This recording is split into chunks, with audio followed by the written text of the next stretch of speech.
Right, welcome back everyone to the Grit and Growth podcast.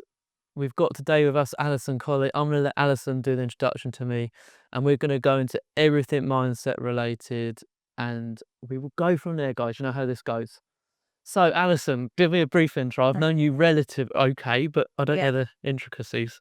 So I'm Alison Colley and I'm an employment solicitor first and foremost, but I'm also a HR specialist. And about 11 years ago, I started my own business, Real Employment Advice, where we provide advice to employers and employees all throughout the UK. Perfect. So yeah, 11 years. So were you in the practice before then as well? It was just 11 years ago you started the company. Yes, so Oh. prior to that, I worked for other firms on the mainland in Southampton and Portsmouth. So where are you from, actually? Not that the listeners really mind, but like I said, these guys would know by now. I go, So I grew up most of my time on the island, on the Isle yeah. of Wight, but I'm not a true islander because I'm from Kent. So See, yeah. not a real one. Oh, So I've been on and off the island various times throughout my life, but right. mostly based here in the last sort of 10, 11 years. Okay, guys. Anyone that when Alison says the island, that's where I'm from, the Isle of Wight. So I'm not sure how many be on the island. Um. Okay. Well, look, I want to get straight into things. Like I said, we'll go where we go, Alison. But obviously, I wanted you on this podcast because of as an entrepreneur, and most listeners will be entrepreneurs of some sort, but we always struggle with that mindset shift of like, well, we know how it feels, we know what we want to do, and then we get into the employing side. And I find that from most people I've worked with over the years, when they go from themselves, one man van, whatever, to I've got a team or I need to employ people. It's a really big challenge. So I wanted to like delve into the mindset behind all of that, because you're going to know more than me, because I look at it from, like I said, an entrepreneur's perspective. And I think there is a disconnect Yeah. between the two. So I don't know your views, and you might disagree, but No, absolutely. So I think in order to be an entrepreneur or to start your own business or to run your own business, you have to have a certain mindset, you have to have a certain perspective on things, a certain work ethic. And employees generally, people who remain employees, don't have that. And that's why they remain employees. And for entrepreneurs to understand the difference between how they think and how their employees think is critical to that relationship, which often people get wrong. yeah, And that's where, we get calls from frustrated business owners saying, I don't understand why this is happening. Why aren't they doing this, that, and the other? And then quite often when you unpick it, it's because they're not getting that their employees aren't going to act the same way that they do. yeah.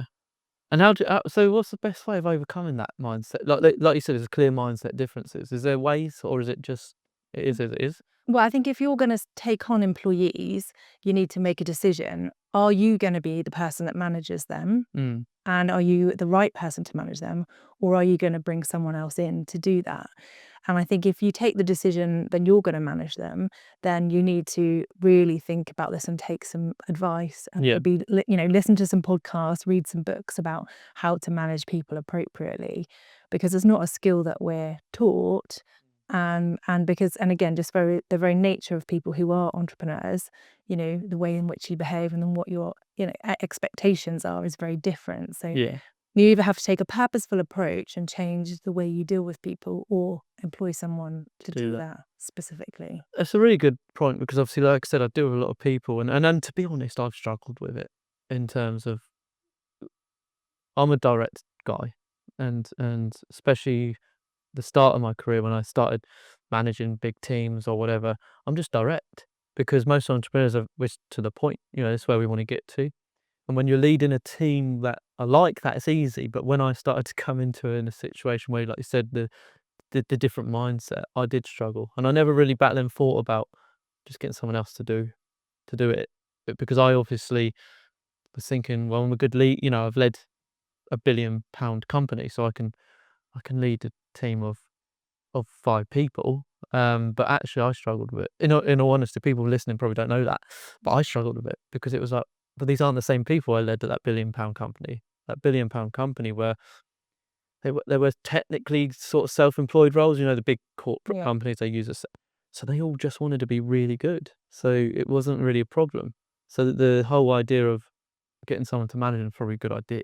Or I know I think your guys do sort of part of the company structure, you have a HR service, don't you? How does that come into it? If let's say you are an entrepreneur, you started a business, you need to employ staff. You don't really have the finances to have a manager as well as whatever else. Have you found it to work well, or is it something you're not doing so much of? I think you need to take advice in that situation, definitely, and how to manage people appropriately and how to deal with situations when they arise. And that's where having an outsourced service can be helpful because you've got someone on the end of the phone. Sometimes I find, however, that just by the nature of business owners, they'll make a decision and then call you and ask you to kind of unpick things. Whereas if they call before, we've been able to say, actually, this is how I'd approach it.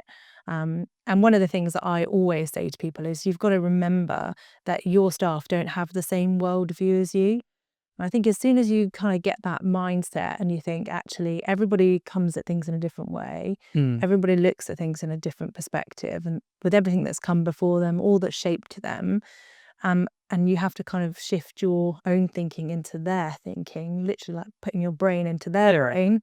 When you're dealing with them, it does make it a lot easier. From my perspective, like I said, I always find that quite difficult because I'm good at it now. I get it now that the way I think will be different to some of the way some of my team think.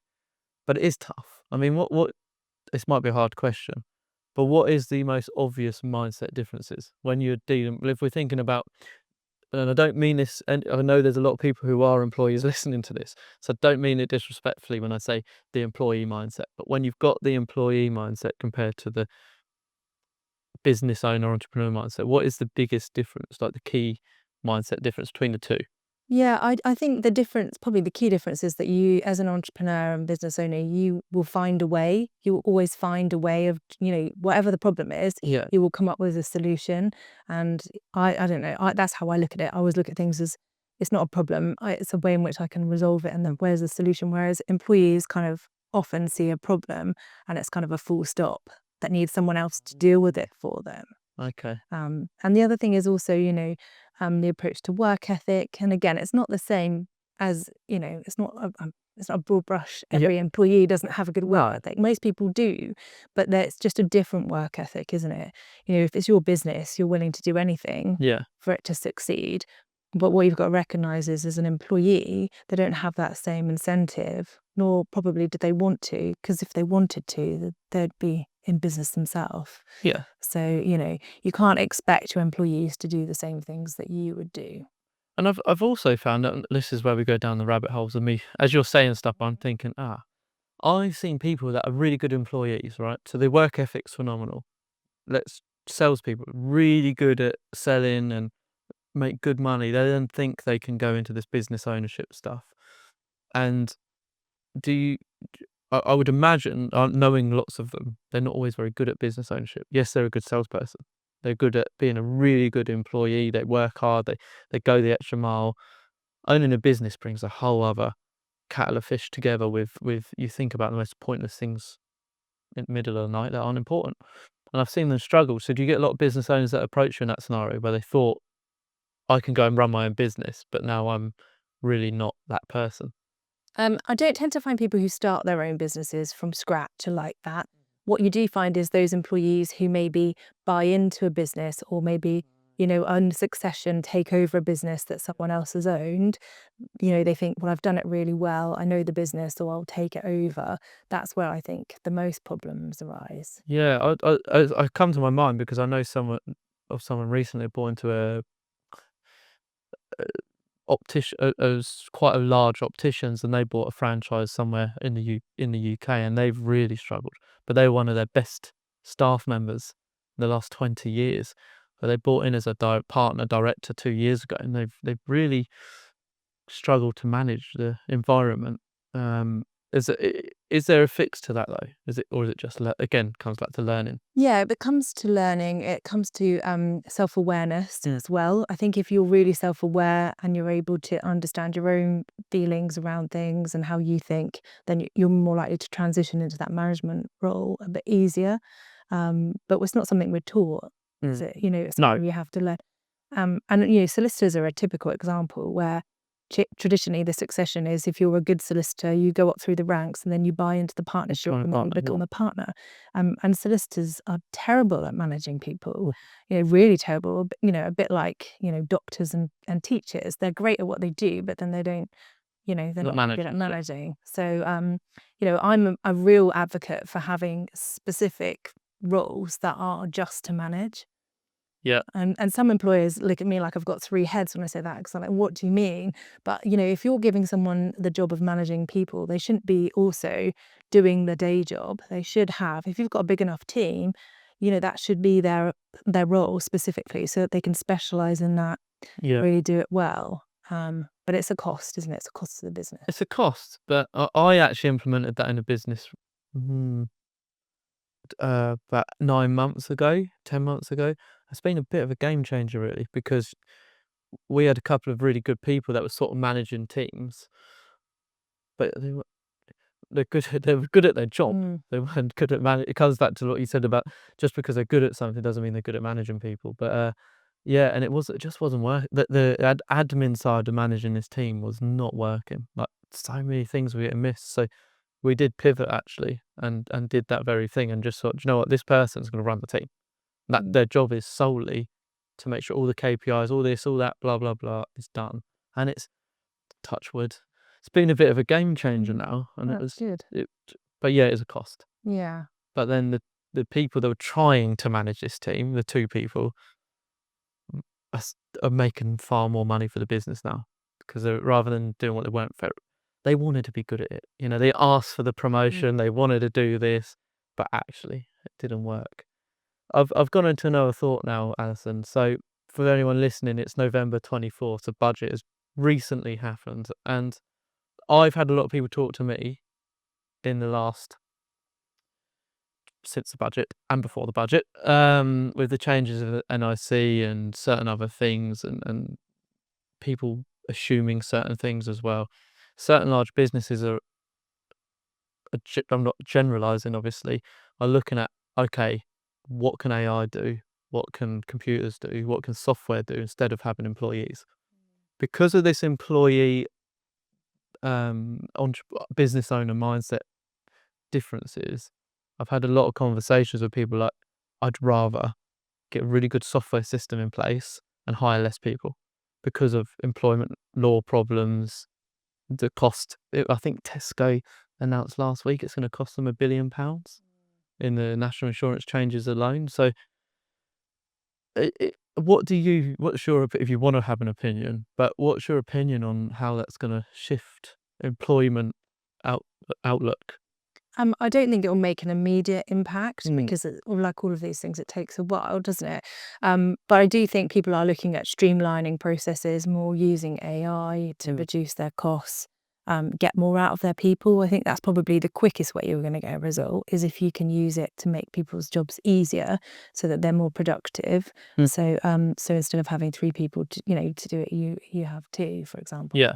But there are always going to be roles where you need people, and then, like in my profession, there's been lots of talk about lawyers being replaced by AI, but you can't replace that conversation and that personal approach, especially in what we do. There's lots of variables to the advice and what people say, so I think it's going to be a very long time before AI can provide the same service that we provide, for example. I find it really interesting, because I invest and buy software companies, so I get the software. But if you think about Red Squirrel, it's always been about that family run, independent, personal side of things. Like, you can't be perfect, but you can't replace that. I wanted to ask a question, because I'm assuming you might have already had lots of questions about, I don't know, maybe you haven't, but I'm sure there's companies out there thinking about 2025 and how their 2020 staff structure will look. And I thought it might be something you might have been asked a few questions about, but you're not too much yet then. We've had a couple of people who say they might be potentially making redundancies as a result of the change. I think people are still running the numbers to see what the difference is going to be. Plus, also, you've got the increase in national minimum wage. And even though your staff might not be on the minimum wage, then people will want an increment based on that, because just generally. So I think people are still running the numbers and seeing how it's going to look before making any big decisions. But we're also coming out of a time where people have been running on a shorter staff anyway, less staff than they really need because they can't recruit. So I don't know that there'll be huge redundancies as a result. I think we might see some subtle changes and maybe people not recruiting when they might otherwise have done. Yeah. I'm always half full. I think it probably will increase productivity, like you said, because if you are now an employee and you know you're competing with a computer that can probably do something like that, you have to be more productive. So if you can find ways that you use AI to support staff to be more productive, then maybe we'll get a better balance of that in terms of productivity. And like you said, rather than having 3, they'll have 2. So if Yeah. people understand that, then they're going to be more productive, which in theory creates more jobs. In theory. Yeah. But again, I think you're thinking of it again from your mindset. Yes, I am. Individual, I don't think individual employees think that way. They don't think, oh, Well, yeah. I need to be more productive because I've got AI to compete with. I don't know. I think that obviously we're talking very generalist.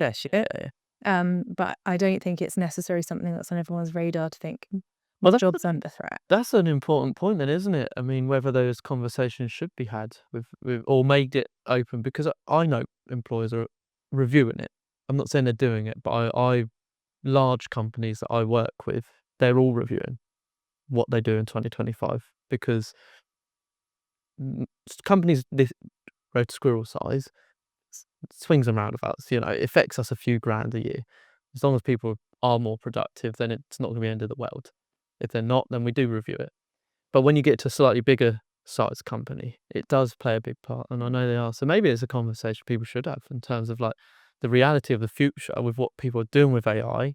Because yes, you're right. I've heard conversations where they're trying to replace lawyers in big acquisitions with AI, which is great from an acquisitions point of view because they do cost lots of money, whereas AI can do it in a swift thing. But again, how the intricacies of the conversation about, yeah, but what what happens? I don't know. I'm on the fence. Well, I certainly think in conveyancing is a good way in which you could streamline and speed up the process with AI and just have a lawyer who reviews it at the end and sends out a report. 100%. Yeah. Yeah, there's one bit that I do agree. Maybe acquisitions and employment law be tough because this probably leads me on to my next question when we come into HR side of things.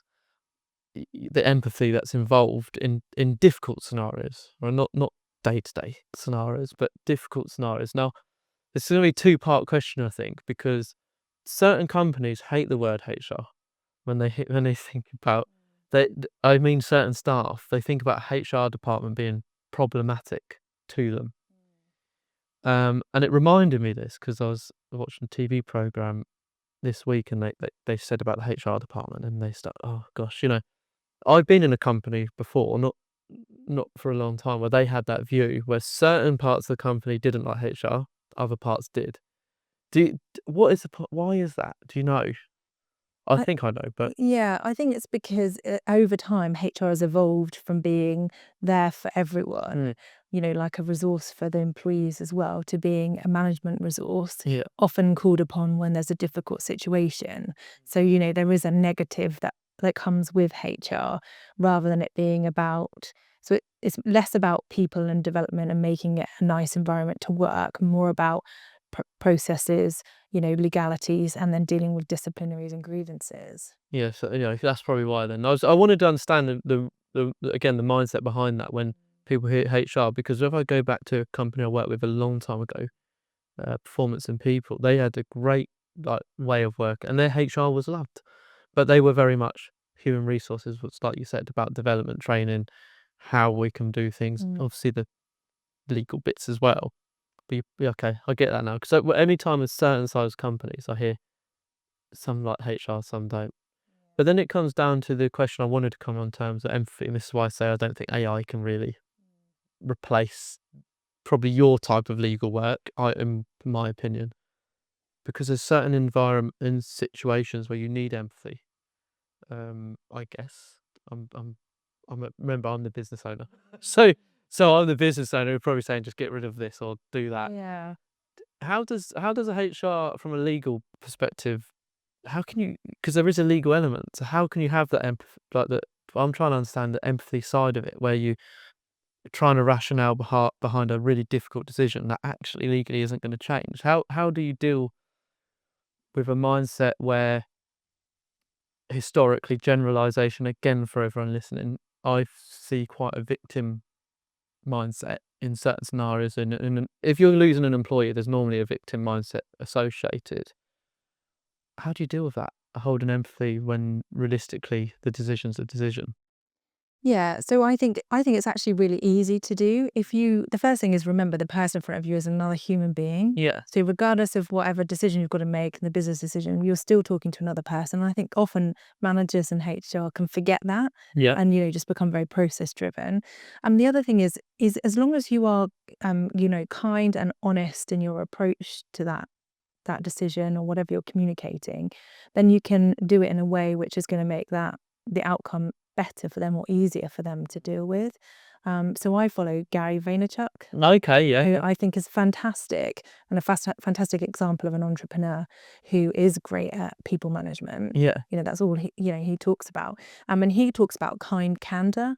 And so that is, being candorous with people, but in a way which is kind. Yeah. And so I teach managers about having difficult conversations. And I say to them, look, before you start, think about what is it you're trying to achieve from this and have a positive outcome from it. So it does mean that any kind of difficult decisions you have to make or different messages you have to communicate become easier for you as the person giving it, but also for the person receiving it. Yeah. That's an interesting point. I mean, probably right again. A lot of the time, it's just decisions made, the attitude, in especially big companies. You probably get more of that than smaller red squirrels of the world. Then it's far more personal.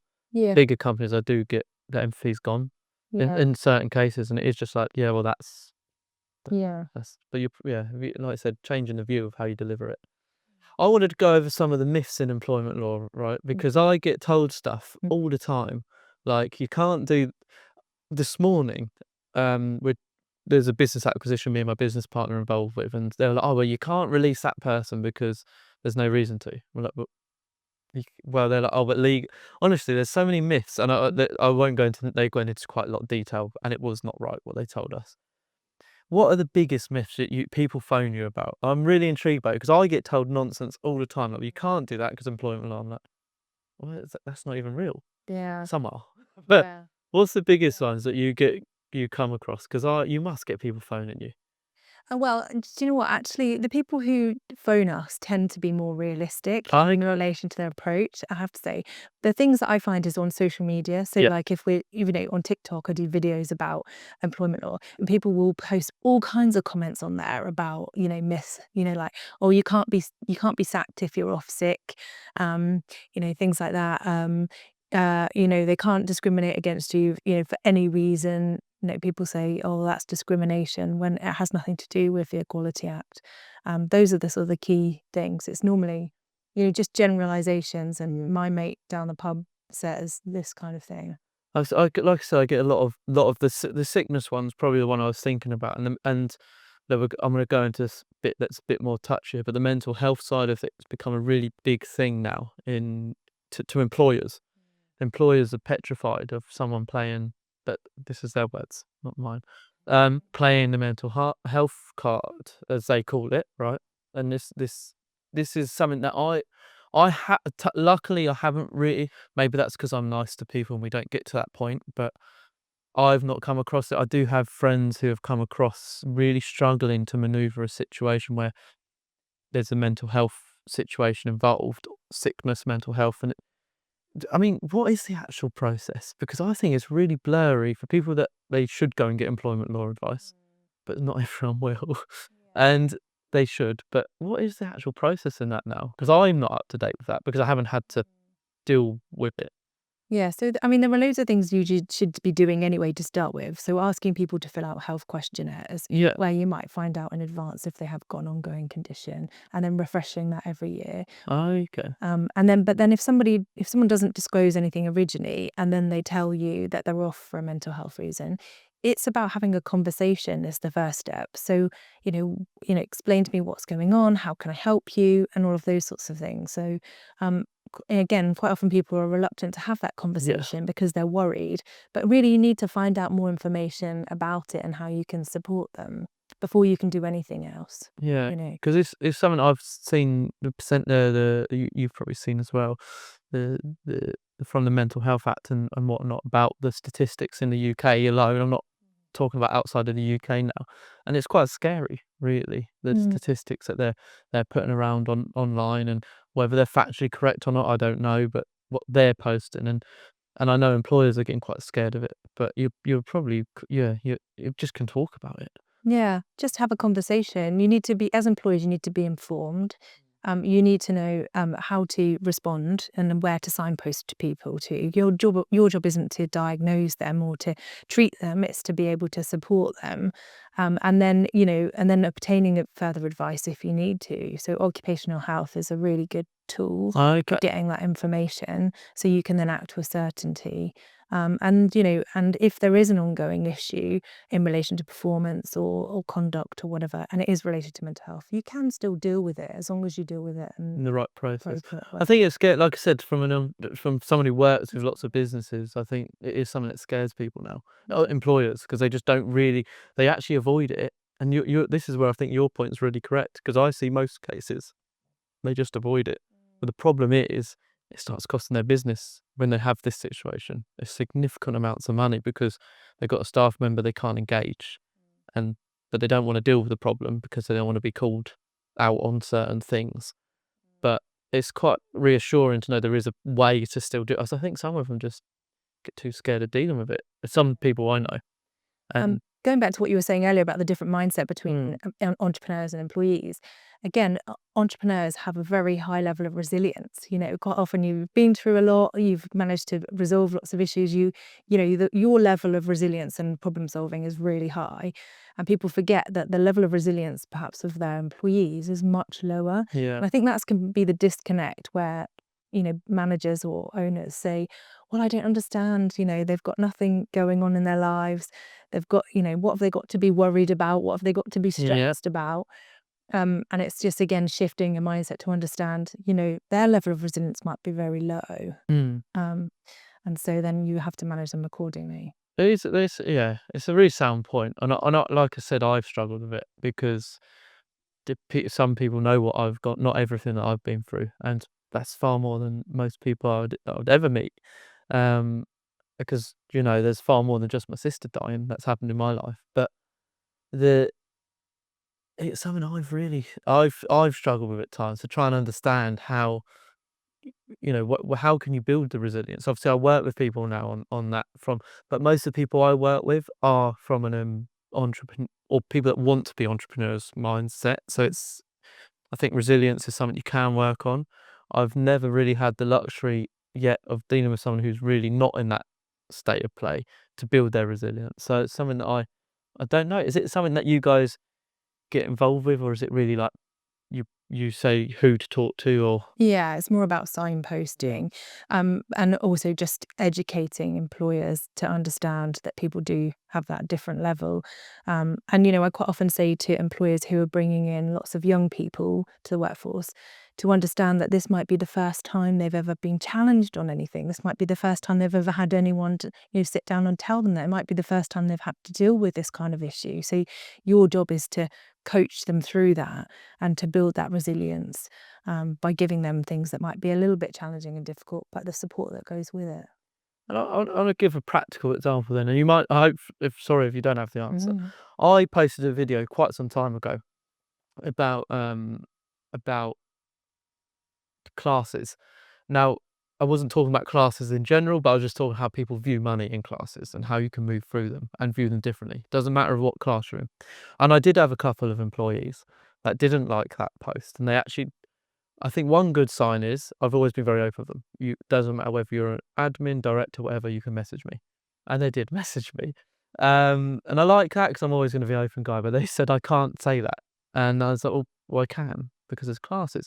But what you're saying is probably I should have dealt with that in a different way to try and understand why they, or Or I mean, how would you deal with that? Because there's a disconnect there. You've got a guy that's trying to drive people's mindset forward in that post, and then you've got a couple of employees who just don't understand it. So how do you, just trying to give a practical example of one of these situations, how do you deal with Yeah, that? I would have a conversation with them to try to understand better their point of view on it, Mm, because I think not only will that help you in terms of connecting with them going forward, but also help you in connecting with other people, is to really understand, their mindset on it, why they think that way, what's led them to think that way. mm. 'Cause it's interesting, because that post, for example, if you read the caption and it did explain Mm. in detail, this isn't about classes. This is just how we view money and how. But you know what it's like on social media. They see one bit and it Mm. goes off, and that was a while back that happened, and my attitude back then was, well, there is classes, and a proper, like you said, a normal entrepreneur's response is like, but there is classes and people view it differently. So I definitely could take feedback on, in terms of just sitting back and. Yeah, and it's potentially quite a emotive subject for people as well. So again, I think, being able to understand their perspective on it and why they react that way, Mhm. is also a good thing to help you learn, isn't it? And then it's okay. So I think I was going to go into resilience, but you took it that way, so that's good. That was one of the biggest things, because I do see that in a mindset shift. That's probably, my opinion, is the biggest differences I see between an entrepreneur and an employee, as a generalization statement. Is the biggest thing, the resilience. And you can generalize resilience because it comes into lots of things, doesn't it? But that's my opinion. There's the biggest difference I see in mindset is resilience. And you brought that up, so there we are. Yeah. So the last question I wanted to go over, because this probably saves people a lot of money using services like employment law services, which is not what you want, but culture. Culture in a work environment actually can start from employment. You might tell me I'm wrong, but the first day anyone starts working from us, they go, by the way, your company wrote all our policies and procedures. But they go through all of our policies and procedures the first day. Mm. I do this straight away. I don't know if that's a legal thing or not, but I do this the first day, actually, just because I like to set the precedent that this is our president of our policies and procedures.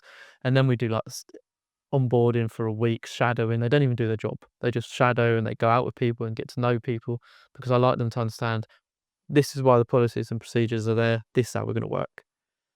So for me, culture is massive. But how important is it really do you think, Oh, that they don't hugely. need your services because of it? Yeah, no, hugely important, because it sets the tone for the whole organization, how everybody interacts together, how you interact with your customer base, and all of those things. So yeah, hugely important.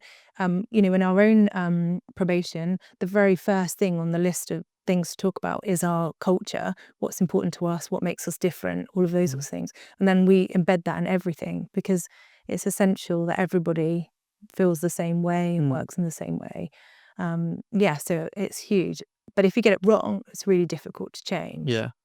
And you can have all the policies and procedures in the world, but if you, as the business owner, and your other leaders don't model that behaviour, you're never going to have that Yeah. culture.